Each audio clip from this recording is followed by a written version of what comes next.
오늘 4월 26일 저기 이승만과 자유민주주의 주제로 이 학술대회를 개최해 주시는 우리 저기 문화재단의 신철식 회장님 그리고 관계자 여러분께 진심으로 감사를 드립니다. 마침 오늘이 이승만 대통령님이 하야를 발표한 날이랍니다. 오늘 오후 1시에 60년 4월 26일 오후 1시에 하야 성명을 발표했답니다.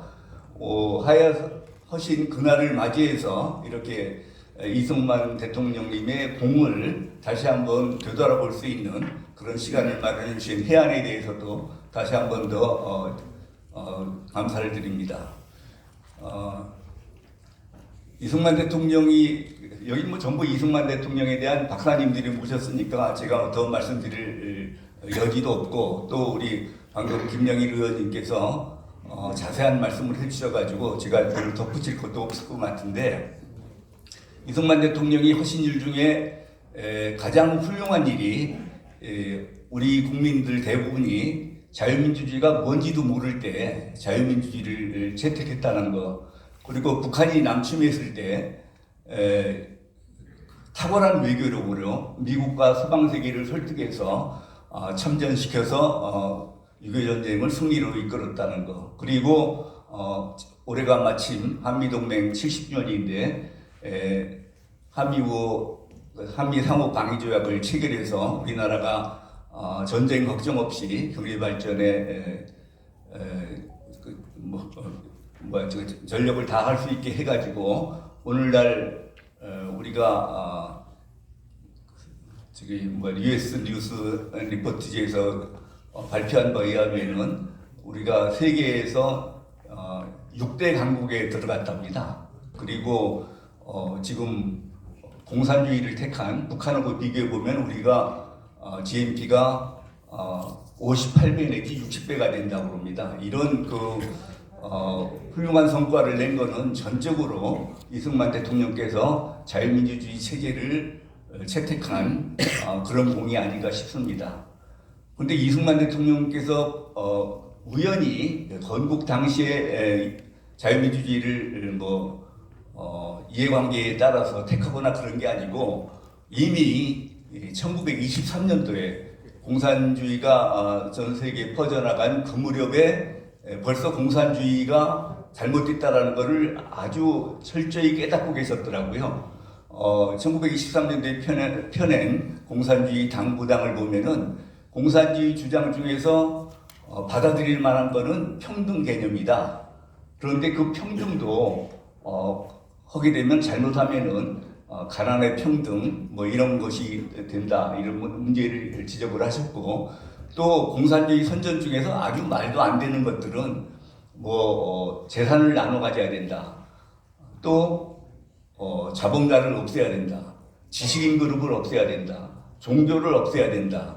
또 정부를 부정한다. 이런 것들은 아예 받아들일 만하지도 않다고 그렇게 판단을 해서 아주 그런 정확한 판단으로 우리나라를 자유민주 체제로 이끌었다는 거예요.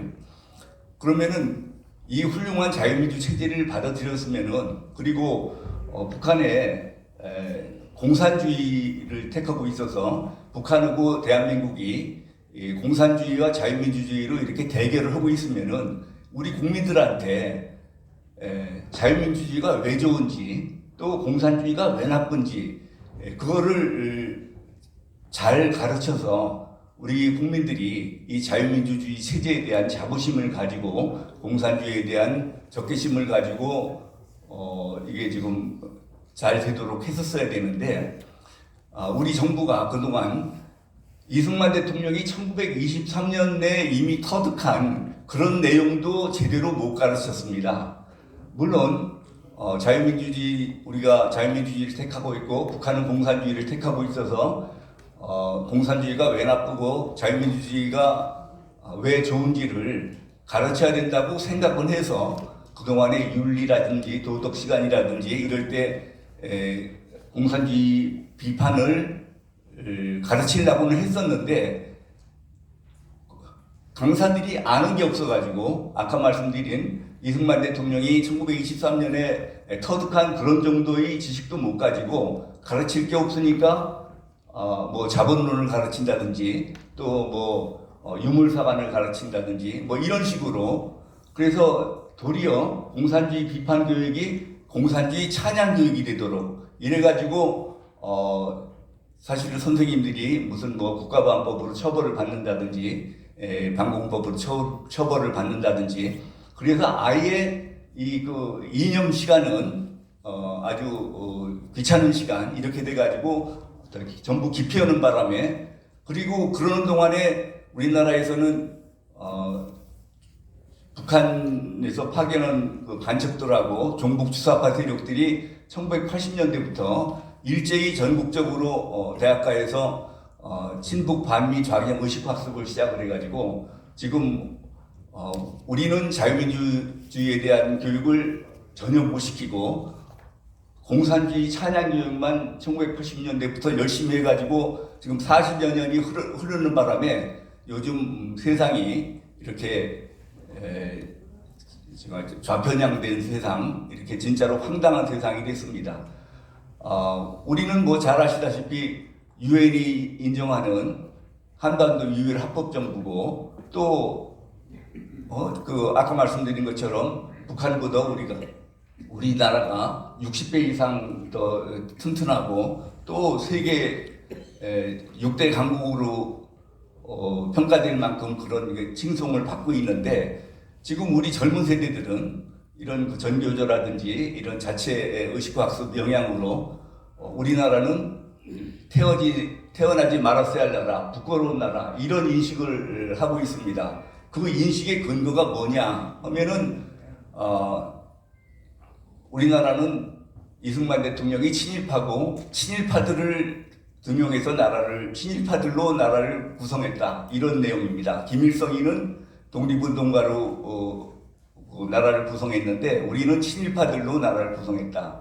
근데 여러분 여기 계신 분들이야 다 그 이승만 대통령에 대해서는 박사님들이기 때문에 잘 아실 거 아닙니까? 차라리 이승만 대통령의 초대 내각은 전부 우리 독립군 출신들로, 그리고 애국 세력들로 다 돼 있고, 김일성이 그 초대 그야말로 친일파들이 반 이상 차지하게 그렇게 돼 있는데, 이렇게 젊은 사람들이 제대로 인식을 못하고 그래서 우리가 그런 교육을 게을리한 바람에 지금 이렇게까지 됐습니다. 다행스러운 거는 우리가 그 공산주의가 왜 나쁜지를 그동안에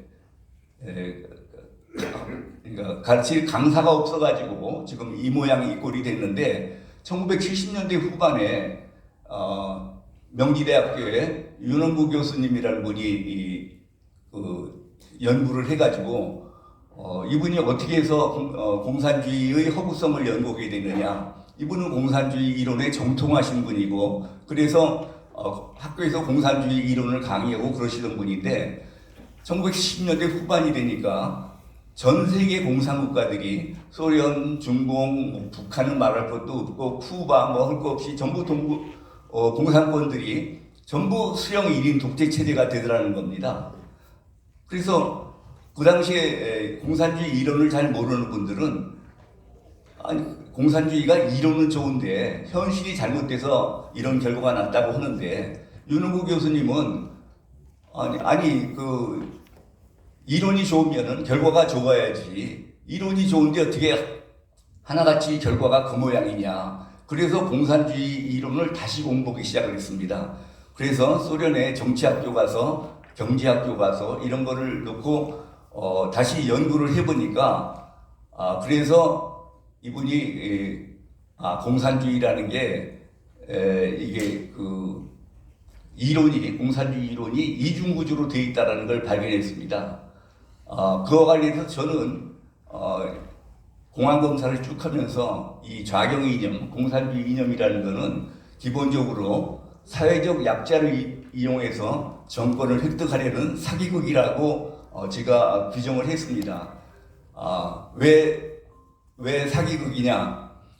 그 혁명이 성공하면은 뭐 천국을 만들어줄 것처럼 그렇게 꼬셔가지고 혁명에 끌어들였는데 정작 혁명이 성공되면은 수령 1인만 주권자고 나머지는 전부 노예가 되는 이런 상황이 됐기 때문에 이거를 사기극이라고 그러는 거죠.